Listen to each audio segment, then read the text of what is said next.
Purple golden pavilion आंगन में दक्ष अपनी मुट्ठी को तेज मुट्ठी की परछाइयों के साथ घुमाता रहा।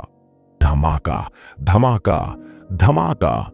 लगातार जोरदार टक्करों के बीच दक्ष ने खुद को मुट्ठी में डुबो लिया। उसने स्वयं को समुद्र के रूप में, वास्तविक ऊर्जा को जल के रूप में तथा अपनी मुट्ठी की शक्ति को चट्टानों से टकराती और लगातार फूटती विशाल लहरों के रूप में चित्रित किया। काफी देर के बाद वह रुका, माथे से पसीना पोंछा और आंगन में बैठ गया। दक्ष ने 9 गुना महासागर तरंग मुट्ठी की साधना में तेजी से प्रगति किया था। उसने पहले ही 2 दिनों में उच्च पूर्णता क्षेत्र प्राप्त कर लिया था। 9 गुना महासागर लहर मुट्ठी में 3 गुना मुट्ठी बल सीमा पार करने का संकेत था, 5 गुना मुट्ठी बल मामूली पूर्णता का संकेत था और 7 गुना मुट्ठी बल उच्च पूर्णता का संकेत था। अब जब उसने 7 गुना मुट्ठी बल हासिल कर लिया था तो वह 9 गुना मुट्ठी बल हासिल करने से दूर नहीं था, जो पूर्णता क्षेत्र का संकेत था। अपनी ताकत और शारीरिक बल के साथ दक्ष को लेवल 4 ऊर्जा साधना क्षेत्र में मार्शल विशेषज्ञ से बिल्कुल भी डर नहीं था। उसने स्टोरेज रिंग में से स्क्रॉल की साधना करने में जल्दबाजी नहीं की, क्योंकि उसका साधना में सुधार करना अधिक जरूरी था। मुझे अपनी मार्शल सोल की रैंक बढ़ाने का एक तरीका खोजना होगा, दक्ष ने खुद से कहा। वह अब एक ही समय में ऊर्जा साधना और शरीर शोधन दोनों कर रहा था। उसे हाथियों की शक्ति तकनीक के लिए आध्यात्मिक ऊर्जा की बहुत अधिक आवश्यकता थी, लेकिन उसकी रैंक 3 मार्शल सोल आध्यात्मिक ऊर्जा को जल्दी से अवशोषित नहीं कर सकता। मार्शल सोल के रैंक को सुधारने का एकमात्र तरीका जानवर के सोल और अन्य मार्शल सोल को खाना था। मार्शल सोल को खाना अब भी व्यावहारिक नहीं था, क्योंकि वह शहर में लोगों को नहीं मार सकता था, इसलिए उसे जानवरों की सोल को खाना पड़ा। जानवरों की सोल का शिकार करने के अलावा वह उन्हें सनवुड सिटी की किसी भी बड़ी दुकान से सोने के बदले खरीद भी सकता था। हालांकि वे सस्ते नहीं थे। राक्षसी जानवर का रैंक जितना ऊंचा होता था, उसकी जानवर सोल उतनी ही महंगी होती थी। जहां तक दक्ष को पता था, रैंक 3 या 4 ऊर्जा साधना क्षेत्र वाले राक्षसी जानवर की जानवर सोल की कीमत आमतौर पर 100 से अधिक सोने की सिक्के की होती है। कुछ देर सोचने के बाद उसे एक विचार सूझा और वह मुखिया हॉल की ओर चल पड़ा। हाँ, दक्ष, तुम ठीक समय पर आ गए। मुझे तुमसे कुछ पूछना है। मुखिया हॉल में वीरेंद्र ने अपने बेटे को देखकर मुस्कुराए और पूछे, क्या यह सच है कि तुमने उस दिन सिर्फ एक चाल से राज को हरा दिए थे? हाँ, दक्ष ने सिर हिलाया। हाँ, अच्छा, तुमने खुद को मेरा बेटा साबित कर दिया। अपने बेटे से व्यक्तिगत रूप से इसकी पुष्टि सुनने के बाद वीरेंद्र बहुत संतुष्ट था। वह जानता था कि दक्ष को कुछ चमत्कारों का सामना करना पड़ सकता है, लेकिन उन्होंने उसके बारे में पूछताछ नहीं की और बस प्रोत्साहित करते हुए कहा, दक्ष, बस कोशिश करते रहो। भले ही तुम्हारी मार्शल सोल का कोई उच्च रैंक ना हो, फिर भी तुम एक दिन आत्मिक मार्शल क्षेत्र तक पहुंच सकते हो। हाँ पिताजी, ठीक है। तुम यहां किस लिए आए हो? मुझे आपसे एक मदद मांगनी है। कृपया मेरी मदद करें, दक्ष ने गंभीरता से उत्तर दिया। वीरेंद्र को दक्ष की गंभीरता से थोड़ा आश्चर्य हुआ और उन्होंने कहा, दक्ष, मैं तुम्हारा पिता हूं, कोई अजनबी नहीं। मुझे बताओ कि तुम क्या चाहते हो, और जब तक मैं यह कर सकता हूं, मैं कभी मना नहीं करूंगा। पिताजी, मुझे 500 सोने के सिक्के चाहिए, दक्ष ने कहा। इनकार के डर से उसने घबराई हुई निगाहों से अपने पिता की ओर देखा। 500 सोने के सिक्के कोई छोटी रकम नहीं थी।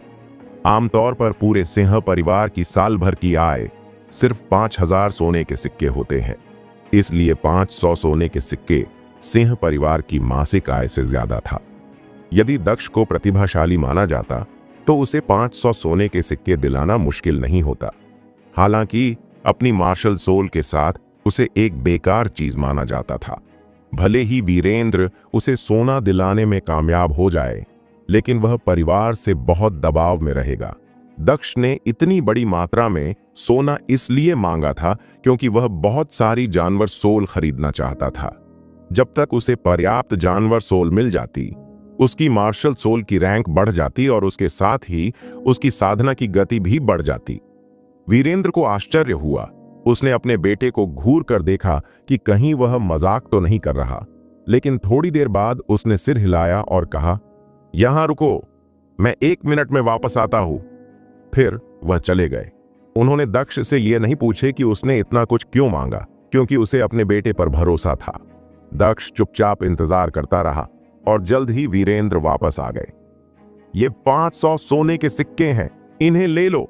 वीरेंद्र ने दक्ष को कई सोने के सिक्के दिए। सिक्कों को पकड़ते हुए दक्ष ने एक गहरी सांस ली और कहा, पिताजी, मैं आपको 2 महीने में परिवार की प्रतियोगिता में निराश नहीं होने दूंगा। दक्ष बाजार की ओर चला गया। 1 घंटे बाद वह एक बड़े स्टोर के दरवाजे पर खड़ा था। वहां एक सोने की परत चढ़ी हुई पट्टिका थी, जिस पर मोटे अक्षरों में लिखा था, purple golden pavilion. Purple golden pavilion एक 3 मंजिला टावर था जो काफी जगह में फैला हुआ था। यह पूरे शहर की सबसे बड़ी दुकान थी। जब तक आपके पास पर्याप्त पैसा है, तब तक आप कोई भी साधना तकनीक, अमृत, हथियार या साधना से जुड़ी कोई भी चीज खरीद सकते थे। ऐसा कहा जाता था कि पर्पल गोल्डन पैवेलियन के शक्तिशाली संबंध थे। यह एक प्रमुख चैम्बर से संबंधित था तथा स्काई मून देश के कई शहरों में इसकी शाखाएं थीं। सनवुड सिटी में इसका इतना प्रभाव था कि सिंह और चौहान परिवार भी इससे उलझने की हिम्मत नहीं जुटा पाते थे। सर, मैं आपकी कैसे मदद कर सकती हूँ? दक्ष के पैवेलियन में प्रवेश करते ही एक युवा और सुंदर अटेंडेंट ने आदरपूर्वक पूछी। मैं कुछ जानवर सोल्स खरीदना चाहता हूँ, दक्ष ने जवाब दिया। आप जानवर सोल्स खरीदना चाहते हो? मेरे साथ आओ। दक्ष जल्द ही उसके पीछे पीछे जानवर सोल्स के एक काउंटर पर पहुंच गया, जहां ग्रे रंग का एक बूढ़ा आदमी खड़ा था। उसने मुस्कुराते हुए पूछा, क्या तुम मुझे बता सकते हो कि तुम किस रैंक की जानवर सोल्स खरीदना चाहते हो? मध्य स्तर 1 की जानवर सोल की कीमत कितनी है? दक्ष ने पूछा। मध्य स्तर 1 का एक जानवर सोल रैंक 4 स्तर 1, रैंक 5 स्तर 1 या रैंक 6 स्तर 1 का था। बूढ़े आदमी ने जवाब दिया, रैंक 4 स्तर 1 जानवर सोल्स की कीमत 1.5 सोने के सिक्के हैं, रैंक 5 स्तर 1 जानवर सोल्स 2.5 सोने के सिक्के हैं और रैंक 6 स्तर 1 जानवर सोल्स 5 सोने के सिक्के हैं। मैं 200 रैंक 5 स्तर 1 जानवर सोल्स लूंगा। दक्ष ने कुछ त्वरित विचार के बाद कहा। उसने ब्रीजविंड माउंटेन में बहुत सारी जानवर सोल को खा लिया था, इसलिए वह जानता था कि उच्च रैंक की जानवर सोलें अधिक प्रभावी थीं। जबकि जानवर सोल्स की कीमतें प्रत्येक स्तर के साथ दोगुनी हो गईं, उसकी मार्शल सोल केवल रैंक 3 पर थी, इसलिए रैंक 5 स्तर 1 जानवर सोल्स उसके लिए पर्याप्त थे। क्या? बूढ़ा आदमी बहुत आश्चर्यचकित था, इसलिए उसने फिर से जांच की। क्या तुम निश्चित हो कि तुम 200 रैंक 5 स्तर 1 जानवर सोल्स ले रहे हो? हाँ। क्या कोई समस्या है? दक्ष ने पूछा। मैं इतने बड़े सौदे के बारे में फैसला नहीं ले सकता। मुझे पैवेलियन के लीडर को सूचित करना है। कृपया एक क्षण प्रतीक्षा करें, बूढ़े व्यक्ति ने उत्तर दिया और पर्पल गोल्डन पैवेलियन के पीछे के भाग गया। दक्ष इंतजार के अलावा कुछ नहीं कर सकता था। जल्द ही बूढ़ा आदमी वापस आया और दक्ष से कहा, पैवेलियन के लीडर तुमसे मिलना चाहते हैं। मुझे रास्ता दिखाओ, दक्ष ने कहा। पर्पल गोल्डन पैवेलियन के पिछले भाग में एक छोटा सा घर था। दक्ष बूढ़े आदमी के पीछे पीछे एक साइड हॉल में चला गया। जब वह अंदर गया तो दंग रह गया। हॉल में एक असाधारण रूप से आकर्षक महिला बैठी थी। वह 20 की उम्र के आसपास की लग रही थी। उसके आकर्षक चेहरे पर सुंदर चेहरे की विशेषताएं थीं और उसकी त्वचा बर्फ की तरह सफेद थी। उसने एक टाइट चमड़े की स्कर्ट पहनी थी जो उसके सुडौल शरीर पर बिल्कुल फिट बैठ रही थी। यह अद्वितीय आकर्षण के साथ एक मनमोहक सौंदर्य था। वह पैवेलियन की लीडर नीलिमा थी। नीलिमा, यंग मास्टर दक्ष, पर्पल गोल्डन पैवेलियन में आपका स्वागत है। नीलिमा ने शर्मीली मुस्कान दी, जिससे एक तरह का आकर्षण पैदा हुआ। उसकी आवाज में भी आकर्षण की झलक थी। दक्ष ने तुरंत अपना संयम वापस पा लिया तथा मन ही मन खुद को ध्यान भटकने और लगभग उसके द्वारा मोहित हो जाने के लिए रोका। हालांकि यह महिला वाकई असाधारण थी। उसने अपने पिछले जन्म में भी शायद ही कभी उसके जैसा कोई देखा था। कृपया बैठिए, यंग मास्टर दक्ष। नीलिमा ने अपनी पतली भौं को थोड़ा ऊपर उठाई और दक्ष से प्रभावित हुए बिना नहीं रह सकी। वह अपने रूप को लेकर बहुत आश्वस्त थी। जो भी पुरुष उसे देखता था वह अवाक रह जाता था या उसके चेहरे पर अश्लील भाव आ जाता था। इस बीच 14 वर्षीय यह युवक थोड़ा स्तब्ध रह गया, फिर उसने अपना संयम पुनः प्राप्त कर लिया। धन्यवाद लीडर। दक्ष इस बात से भ्रमित होकर बैठ गया कि वह उसका नाम जानती थी। हालांकि दक्ष को जल्द ही एहसास हो गया कि अब वह सुप्रसिद्ध हो चुका है। हाँ, इतना औपचारिक मत बनो। मेरा नाम नीलिमा है और मैं तुमसे 2 साल बड़ी हूं, इसलिए तुम मुझे सिस्टर नीलिमा कह सकते हो। नीलिमा ने एक अडिग और करिश्माई मुस्कान के साथ कहा। दक्ष हक्का बक्का रह गया और फिर तुरंत अपना सिर हिला दिया। नीलिमा ने आगे कहा, मैंने सुना है कि यंग मास्टर दक्ष 200 रैंक 5 स्तर एक जानवर सोल खरीदना चाहते हैं, लेकिन हमारे पवेलियन में केवल 150 हैं। क्या यंग मास्टर आदित्य शेष 50 को अन्य रैंकों की जानवर सोल से बदलने के लिए तैयार होंगे? रैंक 4 स्तर एक जानवर सोल्स ठीक रहेगा, दक्ष ने कहा। हाँ यंग मास्टर। नीलिमा ने सिर हिलाई, एक ग्रे थैली निकाली और वह उसे सौंप दी। इसमें 150 रैंक 5 स्तर एक जानवर सोल्स और 85 रैंक 4 स्तर एक जानवर सोल्स हैं। ये टोटल 500 सोने के सिक्के हो गए हैं। साथ ही ये स्टोरेज थैली मेरी तरफ से आपको एक उपहार है। दक्ष उसकी उदारता से हैरान रह गया। ये स्टोरेज थैली निश्चित रूप से सस्ता नहीं था। सबसे सस्ते थैली की कीमत भी 35 सोने के सिक्के से ज्यादा की होती थी। हाँ, बहुत बहुत धन्यवाद सिस्टर सोनाली। दक्ष ने कोई आपत्ति नहीं किया और स्टोरेज थैली ले लिया। जानवर सोल्स खरीदने के बाद दक्ष ने तुरंत अलविदा कहा और चला गया। यंग लेडी, मैंने सुना है कि यंग मास्टर दक्ष के पास केवल रैंक 1 की मार्शल सोल है, आप क्यों? एक भौहें सिकोड़ती हुई बूढ़ी औरत ने पूछी, जो चुपचाप हॉल में दिखाई दी। आंटी रश्मि, दक्ष उतना सरल नहीं है जितना वह दिखता है। मैं महसूस कर सकता हूं कि उसके पास अविश्वसनीय रूप से मजबूत ऊर्जा रक्त है, जो उसके स्तर के अन्य मार्शल विशेषज्ञ की तुलना में बहुत अधिक मजबूत है। जब दक्ष पर्पल गोल्डन पैवेलियन में जानवर सोल्स खरीदने गया हुआ था, तब सिंह परिवार के मीटिंग हॉल में एक बैठक चल रही थी। पहले एल्डर, आपने यह बैठक क्यों बुलाए हैं? वीरेंद्र ने पूछा, जो मेज पर बैठा था और पहले एल्डर को देख रहा था। मुखिया, मैंने अकाउंटिंग डिपार्टमेंट से सुना है कि आपने आज 500 सोने के सिक्के निकाले हैं। आप इस पैसे का इस्तेमाल किस लिए करने वाले थे? पहले एल्डर, जो 40 वर्ष की एक मध्यम आयु वर्ग के व्यक्ति थे, ने बैठक शुरू होते ही मास्टर वीरेंद्र से पूछताछ की। सिंह परिवार के पहले एल्डर के रूप में शक्ति और स्थिति में मुखिया के बाद दूसरे स्थान पर था। वह सिंह परिवार में एकमात्र व्यक्ति था जो वीरेंद्र से इस तरह बात करने का साहस रखता था। वीरेंद्र ने स्पष्ट रूप से स्वीकार किया, ये 500 सोने के सिक्के दक्ष के लिए अपनी साधना के लिए संसाधन खरीदने हेतु धन था। क्या? पहले एल्डर चौंक गए। सभी एल्डर भी एकदम हैरान रह गए। वीरेंद्र, क्या तुम पागल हो? पहले एल्डर को होश आया। वह अपने पैरों पर खड़ा हुआ और दहाड़ते हुए बोला, वीरेंद्र, तुमने अपने बेकार बेटे को आगे बढ़ाने के लिए 500 सोने के सिक्के खर्च करने की हिम्मत कैसे की? मुखिया होने के नाते तुम्हें अपने बेटे पर इतना सोना खर्च करने का क्या अधिकार है? सिंह परिवार में सिर्फ तुम्हारा परिवार ही शामिल नहीं है। मैं इसकी इजाजत नहीं दूंगा।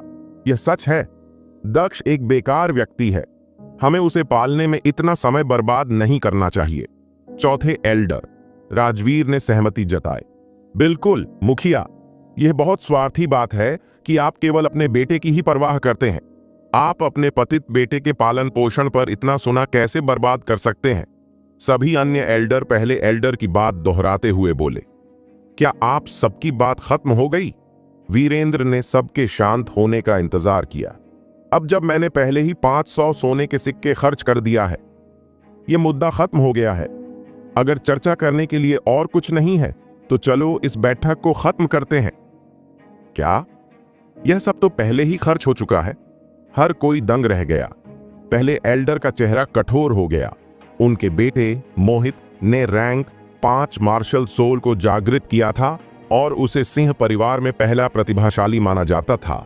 फिर भी उसके सभी मासिक साधना व्यय मुश्किल से 50 सोने के सिक्के से अधिक था। फिर भी दक्ष जैसे कचरे का एक टुकड़ा किसी तरह 500 सोने के सिक्के का उपयोग करने में कामयाब रहा। अपने जानवर सोल्स को खरीदने के बाद दक्ष बेहद उत्साहित था और अधीरता से घर की ओर आया। वह यह देखने के लिए उत्सुक था कि इन जानवर सोल को खाने के बाद उसकी मार्शल सोल किस स्तर तक आगे बढ़ेगी। यह रैंक 6 तक आगे बढ़ने के लिए पर्याप्त होना चाहिए, दक्ष ने सोचा। हाँ हाँ हाँ, छोटी महिला, मेरे साथ आप हर दिन एक देवी की तरह महसूस करेंगी। मेरे रास्ते से हट जाओ। अरे, अपनी तारीफ मत करो, मेरे द्वारा चुना जाना सम्मान की बात है। अचानक दक्ष ने शोरगुल सुना और देखा कि उसके आगे 3 युवक एक नीले रंग की लड़की को घेरे हुए हैं। वह अत्यंत सुंदर थी। उसका चेहरा तेजस्वी था, त्वचा गोरी थी और शरीर दुबला पतला था। युवकों का लीडर लगभग 16 या 17 वर्ष का था। उसका शरीर पीला पड़ गया था और वह लड़की को अश्लील दृष्टि से देख रहा था। लड़की घबरा गई, लेकिन भाग नहीं सकी क्योंकि उसे चारों ओर से घेर लिया गया था। हाँ हाँ, तुम्हारे पास भागने के लिए कहीं नहीं है। युवक ने विकृत ढंग से हंसते हुए उसका हाथ पकड़ने के लिए हाथ बढ़ाया। धमाका! अचानक एक हथेली ने आगे बढ़कर उसका हाथ हटा दिया। अरे, किस बदमाश की हिम्मत है मेरे काम में दखल देने की? युवक गुस्से से चिल्लाया। वह यह देखने के लिए मुड़ा कि वह कौन था और तुरंत हंस पड़ा। वाह, देखो यह कौन है? सिंह परिवार का शीर्ष प्रतिभाशाली। युवक ने अपने चेहरे पर उपहासात्मक भाव के साथ प्रतिभाशाली शब्द पर बहुत जोर दिया। यह वास्तव में दक्ष था। यहां आओ लड़की। दक्ष ने लड़की को अपने पीछे खड़े होने का इशारा किया। नीले रंग की यह लड़की भी सिंह परिवार से संबंधित थी और उसे सिमरन कहा जाता था। हालांकि दक्ष उसके करीब नहीं था, फिर भी वह जानता था कि वह कौन थी। वह यह नहीं देख सकता था कि सिंह परिवार के निचले लोगों को बिना कुछ किए धमकाया जा रहा है। भाई दक्ष! जैसे ही सिमरन ने दक्ष को देखी, वह जल्दी से उसके पीछे छिप गई, जैसे कि वह उसका रक्षक था। केवल तुम, प्रीत, दिन के उजाले में महिलाओं को परेशान करने के लिए इतने बेशर्म हो सकते हो, दक्ष ने उस विकृत युवक पर हंसते हुए कहा। उस युवक का नाम प्रीत था। वह चौहान परिवार के मुखिया का दूसरा बेटा था। वह सनवुड सिटी में अपने परिवार की शक्ति का प्रयोग सभी प्रकार के क्रूर कार्यों को करने के लिए कुख्यात था। उसके द्वारा अनगिनत महिलाओं का बलात्कार किया गया था। तुम्हारे जैसे घटिया इंसान की हिम्मत कैसे हुई कि तुम मेरे काम में दखलंदाजी करो? तुम जीने से थक गए हो। प्रीत ने जंगली और शेखी बघाड़ते हुए कहा। क्या तुम मुझे कूड़ा कह रहे हो? दक्ष की अभिव्यक्ति कठोर हो गया। वह तुरंत क्रोधित हो गया। यह सही है, तुम्हारे पास रैंक 1 की मार्शल सोल है। प्रीत ने उपहास किया। तुम्हारे पास 2 विकल्प हैं। एक, सिमरन को मुझे दे दो, पश्चाताप में मेरे सामने घुटने टेको और अपना सिर झुकाओ और मुझे 3 बार दादा कहो ताकि मैं तुम्हें जाने दूं। दूसरा, मैं तुम्हारे सारे अंग तोड़ दूंगा, फिर सिमरन को अपने साथ ले जाऊंगा। प्रीत ने आज सिमरन को पाने का निश्चय कर लिया था। वह लंबे समय से उसकी खूबसूरती के लिए तरस रहा था और वह उसे पाने का अवसर नहीं छोड़ना चाहता था। हालांकि सिमरन सिंह परिवार से संबंधित थी, लेकिन वह केवल एक सामान्य हीन थी और उसके माता पिता का परिवार में बहुत कम दर्जा था। भले ही प्रीत ने खुद को उसके साथ जबरदस्ती की हो, लेकिन इसके बहुत कम परिणाम होंगे। घुटने टेक कर और पश्चाताप में सिर झुकाकर दादाजी को 3 बार पुकारूं। दक्ष की आंखों में क्रोध की चमक थी। क्या चौहान परिवार के सभी सदस्य एक जैसे हैं? प्रतीश और प्रीत दोनों लोगों को अपने सामने झुकाना पसंद है। मैं तुम्हें मेरी नजरों से ओझल होने के लिए 3 सांसों की मोहलत दे रहा हूं, नहीं तो तुम्हें इसके परिणाम भुगतने होंगे, दक्ष ने ठंडे स्वर में कहा। वह इन 3 लोगों से बिल्कुल भी नहीं डरा। प्रीत के अलावा, जो रैंक 4 ऊर्जा साधना क्षेत्र में था, उसके साथ अन्य 2 लोग रैंक 3 पर थे। क्या? प्रीत चौंक गया और फिर उसने उपहास किया। परिणामों से निपटो।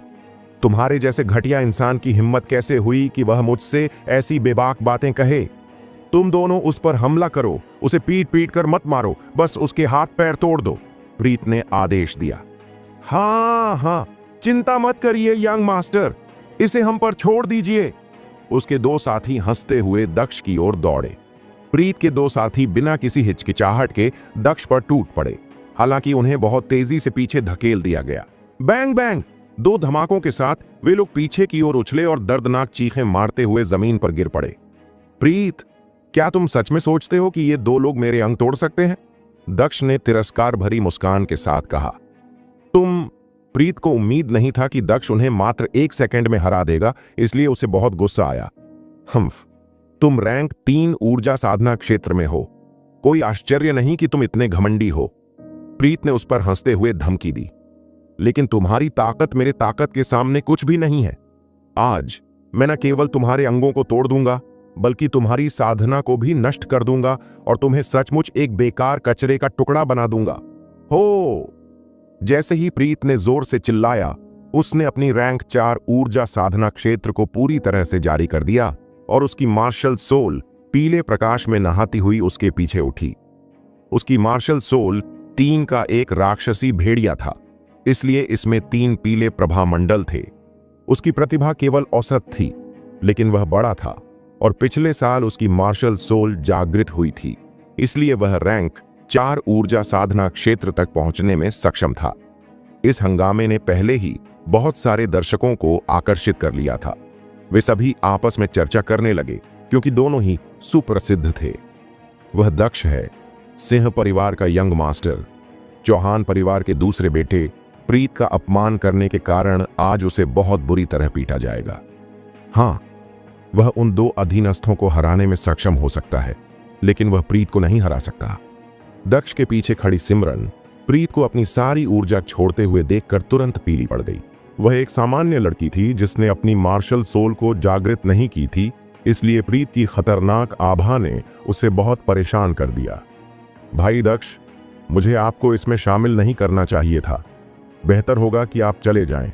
मेरी चिंता मत करें, सिमरन ने जल्दी से दक्ष से कहा।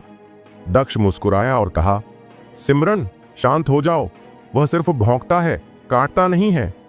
दक्ष, तुम बहुत घमंडी और अज्ञानी हो। प्रीत ने दक्ष के पेट के निचले हिस्से पर मुक्का मारा और चिल्लाया, भाड़ में जाओ। उसका इरादा पहले दक्ष के साधना क्षेत्र को नष्ट करने का था। तुम मरने को कह रहे हो। उसी समय दक्ष ने प्रीत की मुट्ठी की ओर मुक्का मारा, अपनी आध्यात्मिक ऊर्जा और 7 गुना मुट्ठी बल को अपने शरीर की ताकत के साथ जोड़ा। 9 गुना महासागर लहर मुट्ठी टकराना। दोनों मुट्ठियां एक दूसरे से टकराईं, जिससे चारों ओर विस्फोट की लहर फैल गई। दक्ष अपनी जगह पर खड़ा रहा, जबकि प्रीत पीछे की ओर गिरा और उसका कमजोर धड़ उजागर हो गया। डोंग! दक्ष ने इस अवसर का फायदा उठाया और तेजी से आगे बढ़कर प्रीत के पेट के निचले हिस्से पर मुक्का मारा। तुम कूड़े के टुकड़े हो, तुम्हारी हिम्मत कैसे हुई? प्रीत बहुत हैरान था, लेकिन उसके पास चकमा देने के लिए पर्याप्त समय नहीं था। जल्दी में उसने हमले को रोकने के लिए अपने बाएं हाथ का उपयोग करने की कोशिश की। क्रैक! पॉप! हड्डियों के टूटने की आवाज के बाद गुब्बारे के फूटने जैसी आवाज आई। शक्तिशाली बल से प्रीत का हाथ टूट गया और उसकी नंगी हड्डियां बाहर आ गईं। हालांकि उसके हाथ ने दक्ष की मुट्ठी को रोक लिया था, फिर भी उसका साधना क्षेत्र नष्ट हो गया था। तुमने मेरा साधना क्षेत्र नष्ट कर दिया? प्रीत सदमे से सुन्न हो गया। फिर उसने तुरंत चीखना शुरू कर दिया। चूंकि तुम मेरा विनाश करना चाहते हो, इसलिए तुम्हारा विनाश होने का जोखिम है। बेकार की बर्बादी की आदत डाल लो, दक्ष ने ठंडे स्वर में कहा। वह ऐसे गंदगी करने वालों के खिलाफ कभी भी पीछे नहीं हटेगा। प्रीत स्तर 4 ऊर्जा साधना क्षेत्र में था, लेकिन उसने शराब और महिलाओं में इतना लिप्त हो गया था कि उसकी आध्यात्मिक ऊर्जा कमजोर हो गया था। इसलिए वह राज से बमुश्किल ही बेहतर था, जो स्तर 3 ऊर्जा साधना क्षेत्र में था। ये शब्द कहने के बाद दक्ष ने सदमे में पड़ी सिमरन को दूर खींच लिया, जिससे स्तब्ध भीड़ पीछे रह गई। सिंह परिवार के महल में हवेली में वापस आने के बाद दक्ष अपने कमरे में चला गया। उसने अपना स्टोरेज रिंग निकाला और उसमें से 200 से अधिक ग्रे क्रिस्टल निकाला। ये सोल क्रिस्टल थे, जिनका उपयोग जानवरों की सोल को रोकने के लिए किया जाता था। चूंकि जानवरों का स्तर बहुत कम था, इसलिए जानवरों की सोलें मृत्यु के बाद अपनी चेतना खो बैठी थीं। यदि सोल क्रिस्टल में समाहित न किया जाए तो जानवर सोलें बहुत ही कम समय में गायब हो जाएंगी। दक्ष ने अपनी मार्शल सोल को मुक्त किया। जो एक अंधकारमय भंवर था जो उसके पीछे 3 चमकते पीले प्रभामंडलों के साथ तैर रहा था। दरार। दक्ष ने 2 रैंक 4 स्तर एक सोल क्रिस्टल को कुचल दिया और जानवर सोल्स तुरंत बाहर निकल आया। उसने जल्दी से अपनी भक्षक मार्शल सोल को प्रवाहित किया, जिसने तुरंत एक मजबूत चूषण पैदा किया और 2 जानवर सोल को निगल लिया। 2 जानवर सोल को निगलने के बाद भी उसकी भक्षक मार्शल सोल में कोई परिवर्तन नहीं आया, इसलिए उसने क्रिस्टलों को कुचलना जारी रखा। Crack crack crack crack. 10 जानवर सोलें, 20 जानवर सोलें, 40 जानवर सोलें। जैसे ही उसने 60वीं रैंक 4 स्तर एक जानवर सोल को निगल लिया, भक्षण करने वाली मार्शल सोल अचानक कांप उठी और चौथा पीला प्रभामंडल फट गया। Rank 4 martial soul. दक्ष उत्साहित हो गया और खाना जारी रखा। जब उसने रैंक 4 स्तर 1 के सभी जानवर सोल को समाप्त कर दिया तो उसने रैंक 5 स्तर 1 के जानवर सोल को खाना शुरू कर दिया। वह स्पष्ट रूप से महसूस कर सकता था कि ये जानवर सोलें पहले की तुलना में अधिक शक्तिशाली थीं। 10 जानवर सोलें, 30 जानवर सोलें, 50 जानवर सोलें, 100 जानवर सोलें, 140 जानवर सोलें। 100वीं जानवर सोल को निगलने के बाद भी वह यह देखकर निराश हो गया कि उसकी मार्शल सोल अभी भी प्रगति नहीं कर पाई थी। उसकी मार्शल सोल का स्तर जितना ऊंचा होता, प्रगति करना उतना ही कठिन होता। मुझे उम्मीद है कि आखिरी 10 जानवर सोल्स मुझे निराश नहीं करेंगे। Crack crack crack.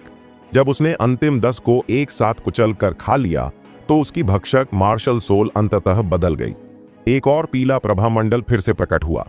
5 पीले प्रभामंडल। यह रैंक 5 मार्शल सोल था। वह बहुत प्रसन्न हुआ और उसने तुरंत अपनी मार्शल सोल का प्रयोग करके अपनी पूरी शक्ति से स्वर्ग और पृथ्वी की आध्यात्मिक ऊर्जा को अवशोषित कर लिया। आभा की किरणें तेजी से उसके पास पहुंचीं और उसके शरीर में प्रवेश कर गईं। उसके मार्शल सोल का स्तर ऊपर उठने के बाद उसने रैंक 3 की तुलना में 10 गुना अधिक तेजी से आध्यात्मिक ऊर्जा को अवशोषित किया। काफी समय के बाद वह पूरे उत्साह के साथ उठ खड़ा हुआ। मोहित, तुम्हें सिंह परिवार का पहला जीनियस कहा जाता है और तुम्हारे पास रैंक 5 मार्शल सोल है ना? बस तब तक इंतजार करो जब तक मैं परिवार की प्रतियोगिता में तुम्हें कुचल न दूं। दक्ष मुस्कुराया। इसके अलावा रिया, तुम्हें पता चल जाएगा कि तुम्हारा चुनाव कितना बेवकूफाना था। फिर वह परिवार के हथियार गृह में गया और एक स्टील की लंबी तलवार लिया। उसे तलवारबाजी का अभ्यास करने की आवश्यकता थी। वह आत्मिक हथियार तलवार का अक्सर उपयोग नहीं कर सकता था क्योंकि उसका स्तर बहुत ऊंचा था। वह जानता था कि उच्च रैंक की तलवार का प्रदर्शन करना बुद्धिमानी नहीं है। वह न केवल दिव्य पवन तलवारबाजी बल्कि छाया कदम और आदिम ऊर्जा स्किल की भी साधना करेगा।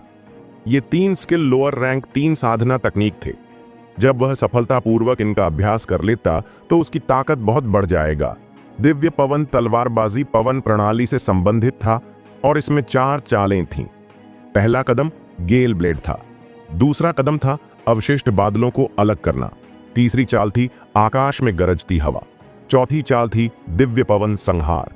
प्रत्येक चाल का अभ्यास करना कठिन था तथा वह पहले वाली से अधिक शक्तिशाली थे।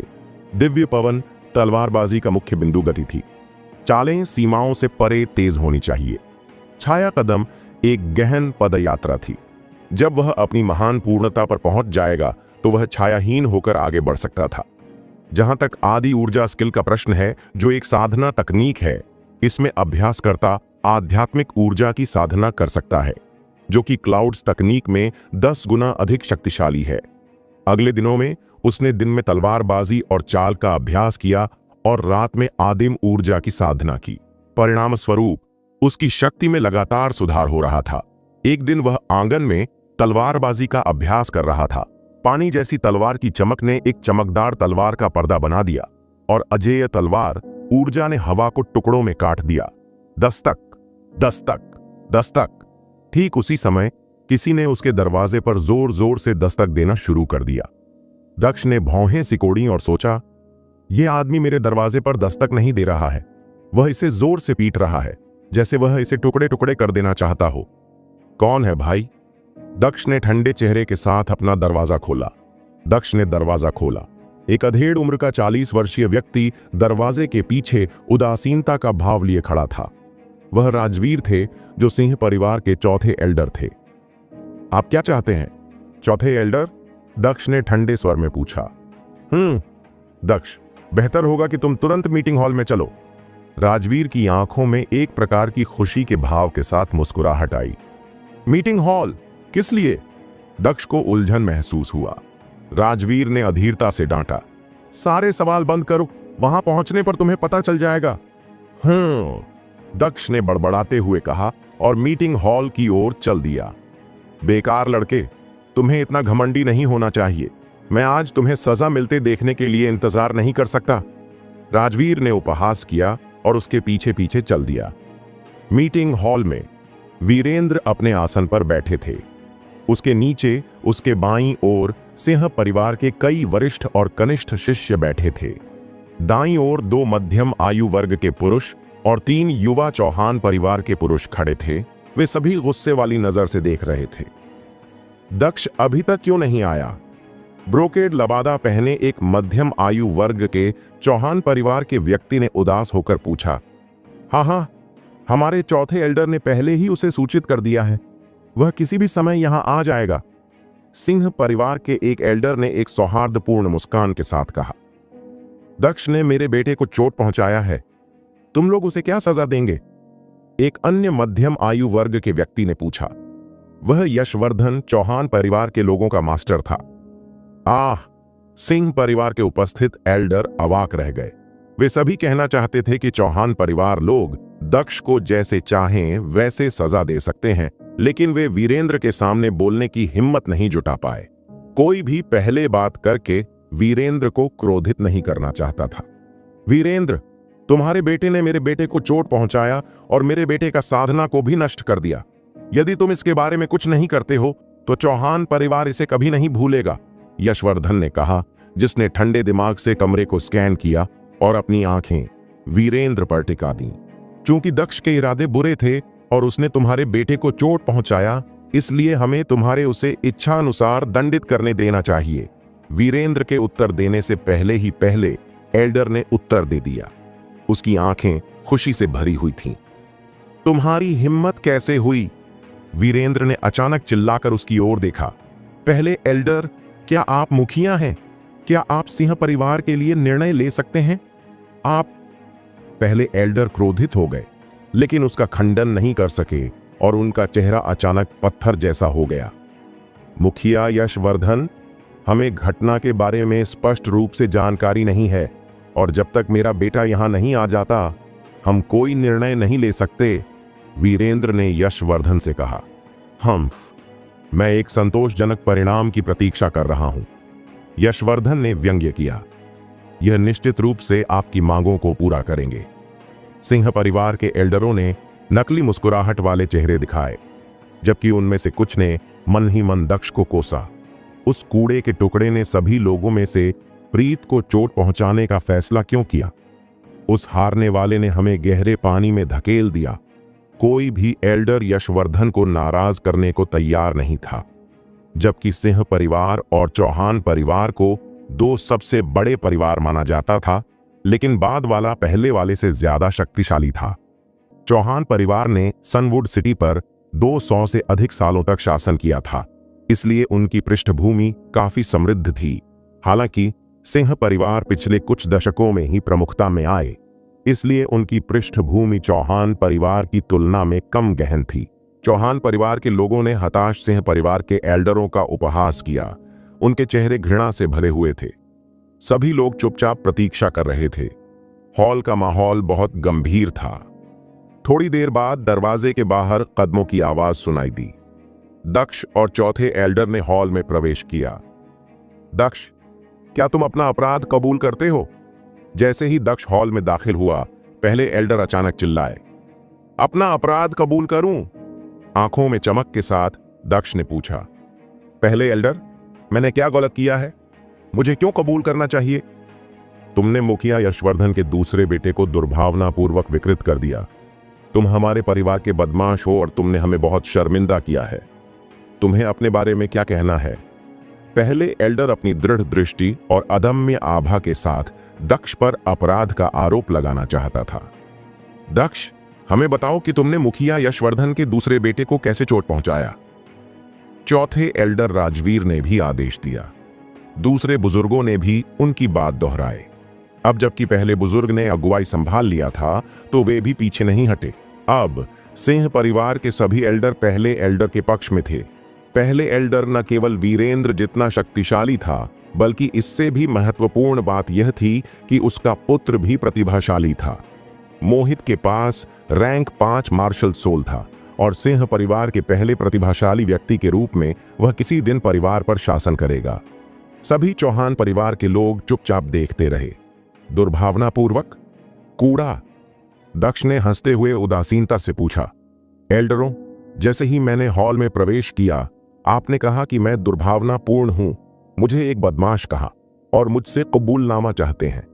आप कैसे इतने आश्वस्त हैं कि मैं दोषी हूं, जबकि आप कुछ भी नहीं जानते? चौहान परिवार पर नजर डालते हुए दक्ष को एहसास हुआ कि चौहान परिवार यहां आया था। तुम्हारी हिम्मत कैसे हुई बहस करने की? पहले एल्डर चिल्लाया और उसका चेहरा बहुत उदास दिख रहा था। दक्ष की आंखें ठंडी हो गईं। उसने व्यंग्य करते हुए कहा, पहले एल्डर, आपने मेरी व्याख्या सुनने से पहले ही मुझे कबूल करने के लिए कहा। क्या मैं सिर्फ इसलिए दोषी हूं क्योंकि आप कहते हैं कि मैं दोषी हूं? क्या मैंने जो कुछ भी कहा वह सब झूठ है?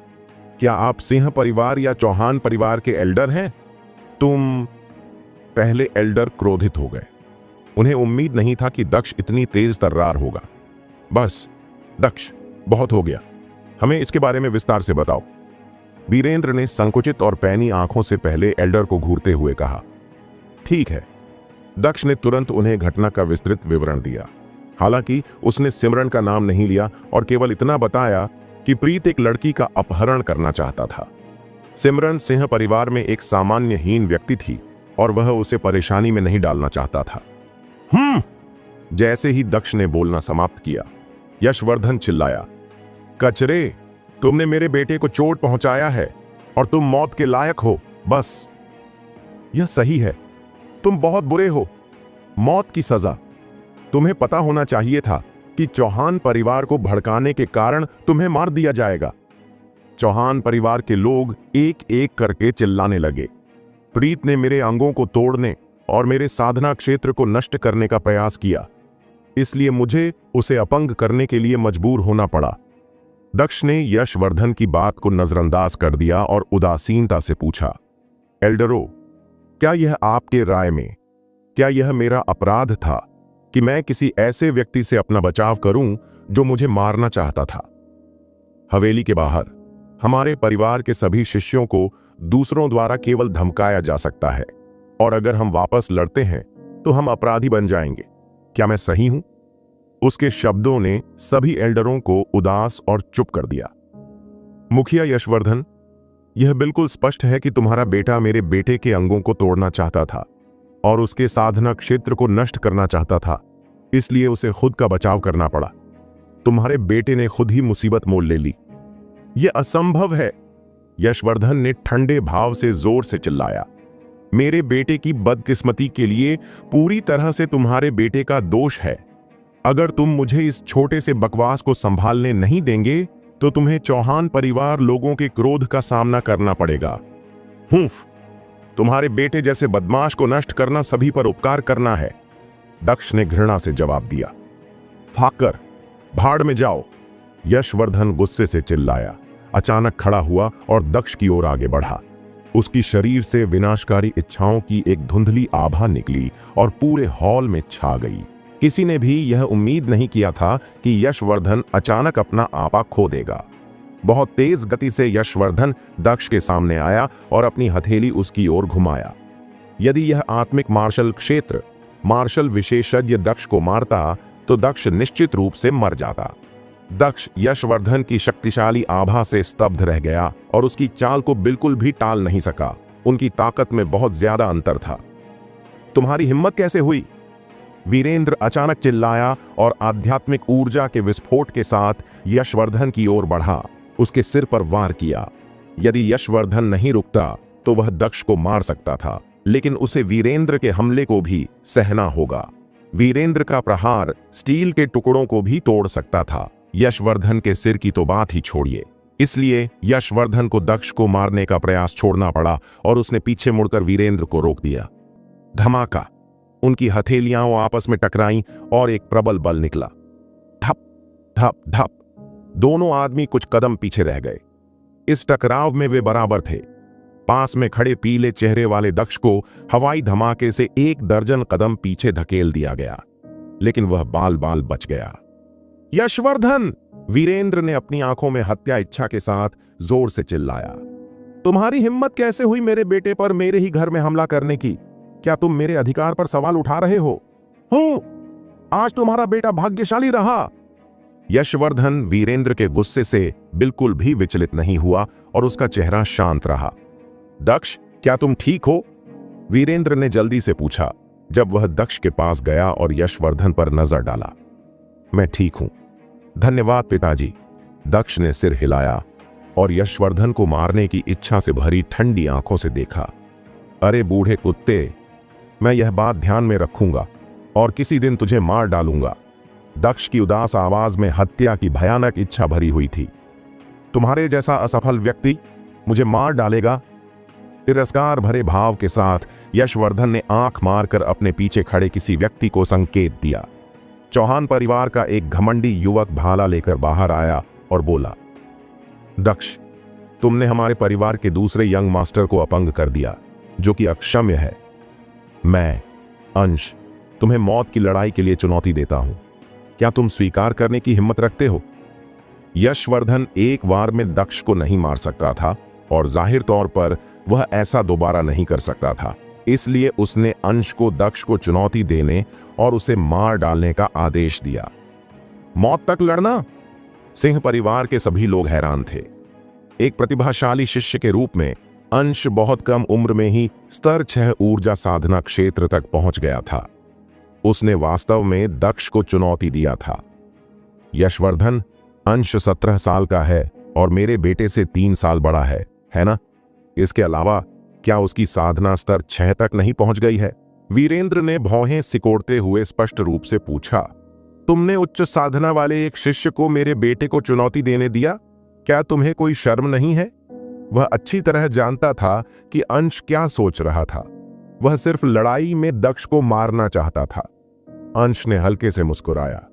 मुखिया वीरेंद्र, मैं वास्तव में दक्ष से 3 साल बड़ा हूं, लेकिन यह कोई बहाना नहीं है। मैं हमेशा उससे 3 साल बड़ा रहूंगा। तो क्या इसका मतलब यह है कि मैं उससे कभी नहीं लड़ सकता? उसने दक्ष को तिरस्कार पूर्वक मुस्कुराते हुए कहा। दक्ष, अगर तुम यह स्वीकार करते हो कि तुम एक कूड़ा हो, हालांकि अगर तुम खुद से ही अपनी साधना को नष्ट कर देते हो और अपने हाथ पैर तोड़ लेते हो, तो मैं तुम्हें चुनौती नहीं दूंगा। दक्ष ने उसे ठंडे नजर से देखा। स्तर 6 ऊर्जा साधना क्षेत्र? ठीक है, मैं तुम्हारा चुनौती स्वीकार करता हूं, लेकिन हमारी लड़ाई 2 सप्ताह बाद होगी।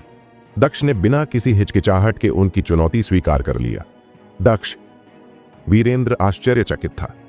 पिताजी, मेरे पास एक योजना है, कृपया चिंता न करें, दक्ष ने हाथ हिलाते हुए कहा। वीरेंद्र चिंता से भर गया, लेकिन वह जानता था कि उसका बेटा एक शांत व्यक्ति है और कभी लापरवाह नहीं होता, इसलिए उसने और कुछ नहीं कहा। ठीक है दक्ष, याद रखो तुमने क्या कहा था।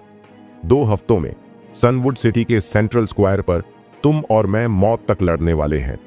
अंश बहुत खुश था और उसकी आंखों में तिरस्कार की झलक थी। उस समय यशवर्धन ने भी तिरस्कार से हंसे। दक्ष निश्चित रूप से 2 सप्ताह में मर जाएगा। सिंह परिवार के बड़े एल्डरो भी चुपके से उस पर उपहास कर रहे थे। दक्ष अंश के उकसावे को सहन करने में बहुत मूर्ख था और उसने अपनी किस्मत खुद ही तय कर ली। दक्ष की मौत उनके लिए कोई मायने नहीं रखता था। वह सिर्फ एक कचरा था जिसके पास रैंक एक मार्शल सोल था। मुखिया वीरेंद्र, तुमसे 2 सप्ताह बाद मिलूंगा, अलविदा। यशवर्धन बहुत प्रसन्न होकर वहां से चला गया। दक्ष और अंश की मौत से लड़ाई की खबर तेजी से पूरे सनवुड सिटी में फैल गई। अचानक हर कोई बस इसी बारे में बात करने लगा। आंगन में दक्ष और उसके पिता आमने सामने बैठे थे। दक्ष, क्या अंश की चुनौती स्वीकार करना बहुत लापरवाही था? वीरेंद्र अभी भी चिंतित थे। पिताजी, चिंता मत करिए, मुझे यकीन है कि मैं 2 सप्ताह में अंश को हरा सकता हूं, दक्ष ने आत्मविश्वास से कहा। दक्ष के आत्मविश्वास से भरे चेहरे को देखकर वीरेंद्र सिर्फ सिर हिलाकर कुछ नहीं कर सका। हाल ही में दक्ष की ताकत काफी बढ़ गई थी और वीरेंद्र ने सोचा कि शायद उसके साथ कोई चमत्कार हुआ होगा, इसलिए उसने और कुछ नहीं कहा। एक आह भरते हुए दक्ष ने अपने स्टोरेज रिंग से एक दूधिया सफेद क्रिस्टल निकाला और पूछा, पिताजी, क्या आप इस क्रिस्टल को पहचानते हैं? हम? जैसे ही उन्होंने इसे देखा, वीरेंद्र तुरंत सतर्क हो गया और पूछा, दक्ष, यह एक आध्यात्मिक पत्थर है। तुम्हें यह कहां से मिला? आध्यात्मिक पत्थर? मुझे यह संयोग से मिला। पिताजी, यह क्या कर सकता है? दक्ष ने पूछा। आध्यात्मिक पत्थरों में आध्यात्मिक ऊर्जा की एक बड़ी मात्रा होती है, जिसे शरीर में अवशोषित करके साधना को बढ़ाया जा सकता है। हालांकि केवल आत्मिक मार्शल क्षेत्र के मार्शल विशेषज्ञ ही इनका उपयोग कर सकते हैं। एक आध्यात्मिक पत्थर में इतनी आध्यात्मिक ऊर्जा होती है कि यह एक ऊर्जा साधना क्षेत्र के मार्शल विशेषज्ञ को मौत के घाट उतार सकता है। वे बहुत महंगे हैं। आपका सबसे सस्ता लोअर स्पिरिचुअल स्टोन जैसा दिखता है, लेकिन फिर भी इसकी कीमत हजारों टैल सोने के बराबर है। यह अत्यंत दुर्लभ है और यहां तक कि हमारा पूरा परिवार भी 1 वर्ष में बहुत सारे नहीं पा सकता है। क्या यह इतना मूल्यवान है? दक्ष अचानक चौंक गया। पिताजी, मेरे पास बहुत सारे आध्यात्मिक पत्थर हैं, आप उन्हें ले सकते हैं। दक्ष ने अपना हाथ हिलाया और कम से कम 100 चमकदार आध्यात्मिक पत्थरों का एक छोटा सा ढेर अचानक पत्थर की मेज पर दिखाई दिया। क्या? वीरेंद्र ने अविश्वास में अपनी आंखें बड़ी कर लीं। 100 आध्यात्मिक पत्थर? क्या प्रत्येक का मूल्य हजारों टैल सोने के बराबर है? यह सोने के लाखों टैल के बराबर होगा, जो सिंह परिवार की वार्षिक आय से कई गुना अधिक था। पिताजी, मैं एक पूर्वज की गुफा में गया था और ये आध्यात्मिक पत्थर वहीं से थे, दक्ष ने अपने हैरान पिता से ईमानदारी से कहा। वीरेंद्र ने अपने सदमे को दबाया, कुछ देर सोचा और कहा, दक्ष, चूंकि वे तुम्हारे हैं, इसलिए तुम्हें उन्हें अपने पास रखना चाहिए। वे तुम्हारे लिए बहुत सारे साधना संसाधन खरीदने के लिए पर्याप्त हैं, जिससे तुम अपनी ताकत को जल्दी से जल्दी बढ़ा सकोगे। वीरेंद्र ने आध्यात्मिक पत्थरों को स्वीकार नहीं किया। हाँ पिताजी, बस ले लो, मेरे पास बहुत सारे हैं। दक्ष मुस्कुराया। उसके पास करीब 200 आध्यात्मिक पत्थर थे। उसने उनमें से आधे निकाल लिए और स्टोरेज रिंग में करीब 100 बचे थे। अभी भी कुछ और बचा है? वीरेंद्र दंग रह गया, लेकिन तुरंत खुशी से सिर हिलाया और कहा, मुझे नहीं लगा कि तुम इतने भाग्यशाली होगे। अच्छा, उस स्थिति में मैं इसे ले लूंगा। इन आध्यात्मिक पत्थरों के साथ मेरी साधना की सफलता बस टूटने के आसपास है। उसका चेहरा खिल उठा था। वीरेंद्र की साधना कई वर्षों से शीर्ष स्तर 4 आत्मिक मार्शल क्षेत्र पर स्थिर थी, लेकिन इतने सारे आध्यात्मिक पत्थरों के साथ जल्द ही वह स्तर 5 आत्मिक मार्शल क्षेत्र में प्रगति कर सकेंगे। एक बार वह सफल हो गए तो सनवुड सिटी में उनके प्रतिद्वंद्वी बहुत कम रह जाएंगे। वीरेंद्र के चले जाने के बाद दक्ष साधना शुरू करने वाला था। पतली भौहों और चमकदार आंखों वाली एक खूबसूरत लड़की उसके घर के आंगन में आई। वह सिमरन थी। भाई दक्ष, मैं आपको ये सारी परेशानियां देने के लिए बहुत शर्मिंदा हूं। अगर मैं नहीं होती तो चौहान परिवार आपके पीछे नहीं पड़ते। सिमरन को बहुत ग्लानि महसूस हुई और उसने बार बार उससे माफी मांगी। जब उसने सुना कि चौहान परिवार के लोग बदला लेने की मांग कर रहे हैं और 2 सप्ताह में उसके और अंश के बीच मौत की लड़ाई होगी, तो वह बहुत चिंतित हो गई। हाँ सिमरन, अपने आप को दोष मत दो, मैं ठीक हूं। दक्ष ने मुस्कुराते हुए उसे सांत्वना दी। अंश मेरे लिए बिल्कुल भी मुकाबला नहीं है। क्या तुम्हें लगता है कि मैं उससे हार जाऊंगा? बिल्कुल नहीं, आप निश्चित रूप से विजेता होंगे। सिमरन ने आत्मविश्वास से अपना सिर हिलाते हुए बोली। हाँ, तो फिर चिंता करना बंद करो। सिमरन, तुम अगले साल अपनी मार्शल सोल को जागृत करोगी, है ना? अगर तुम अच्छी तरह से साधना करोगी और शक्तिशाली बनेगी तो कोई भी तुम्हें फिर कभी धमकाने की हिम्मत नहीं करेगा। उसे इस मासूम लड़की के बारे में अच्छी भावनाएं थीं, मुख्यतः इसलिए क्योंकि वह बहुत सुंदर थी। हाँ, मैं भविष्य में शक्तिशाली बन जाऊंगा और तब मैं तुम्हारी रक्षा कर सकूंगा। उसका दृढ़ संकल्प बहुत मनमोहक था। सिमरन के साथ कुछ देर तक बातचीत करने के बाद दक्ष ने उसे विदा किया और साधना शुरू कर दी। वह पालथी मारकर बैठ गया, ध्यान लगाया तथा स्वर्ग और पृथ्वी से आध्यात्मिक ऊर्जा को अवशोषित करने के लिए अपनी मार्शल सोल को मुक्त कर दिया। हालांकि वह वर्तमान में स्तर 3 ऊर्जा साधना क्षेत्र में था, उसने प्राइमर्डियल ऊर्जा की भी साधना किया। इसने उसकी आध्यात्मिक ऊर्जा को बहुत सघन और शक्तिशाली बना दिया, इसलिए वह स्तर 4 ऊर्जा साधना क्षेत्र के प्रतिद्वंद्वी से ज्यादा खराब नहीं था। इसके अतिरिक्त उसकी शारीरिक शक्ति में 4 बाघों का बल था, इसलिए वह ची का उपयोग किए बिना भी स्तर 4 मार्शल विशेषज्ञ से शारीरिक रूप से प्रतिस्पर्धा कर सकता था। फिर भी अभी तक वह अंश के मुकाबले में नहीं था, जो स्तर 6 पर 2 स्तर ऊपर था। उसने पहले से ही दिव्य पवन तलवारबाजी और छाया कदम की साधना कर लिया था, लेकिन वह 3 दिनों के बाद ही शुरुआती क्षेत्र में था और उनके पास सीमित लड़ाकू शक्तियां थीं। 2 घंटे बाद उसने अपनी आंखें खोलीं और साधना बंद कर दी। अपने स्टोरेज अंगूठी में कुछ भोजन और पानी भरकर वह अपनी तलवार लेकर चल पड़ा। वह पुनः ब्रीजविंड माउंटेन की ओर जा रहा था। हालांकि उसकी मार्शल सोल 5वें रैंक पर पहुंच गया था और उसने बहुत तेजी से साधना किया था, फिर भी यदि वह सामान्य तरीके से साधना करता तो उसके लिए 2 सप्ताह में अंश को हराना कठिन होता। अपनी शक्ति बढ़ाने का सबसे तेज तरीका साधना और हत्या करना था। उसकी भक्षक मार्शल सोल अत्यंत शक्तिशाली थी, क्योंकि यह न केवल पशु सोलों और अन्यों की मार्शल सोलों को खाकर उसकी मार्शल सोल को उन्नत कर सकती थी, बल्कि रक्त ऊर्जा को खाकर उसकी साधना को भी उन्नत कर सकती थी। इसलिए लड़ना और मारना उसकी ताकत बढ़ाने का सबसे तेज तरीका होगा। वह जानवरों की सोलें भी खरीदना चाहता था, क्योंकि उसके पास बहुत से आध्यात्मिक पत्थर थे। यहां तक कि कुछ पत्थर भी हजारों टैल सोने के दाम में बिक जाते। हालांकि उसने इस विचार को खारिज कर दिया, क्योंकि कीमती आध्यात्मिक पत्थरों को भविष्य के लिए बचाकर रखा जाना चाहिए, जब वह उच्च स्तर पर होगा। जब वह परिवार के शोरगुल भरे युद्ध अभ्यास क्षेत्र से गुजर रहा था, तो उसने देखा कि कई शिष्य शोर और उत्साह के साथ एकत्रित हो रहे हैं।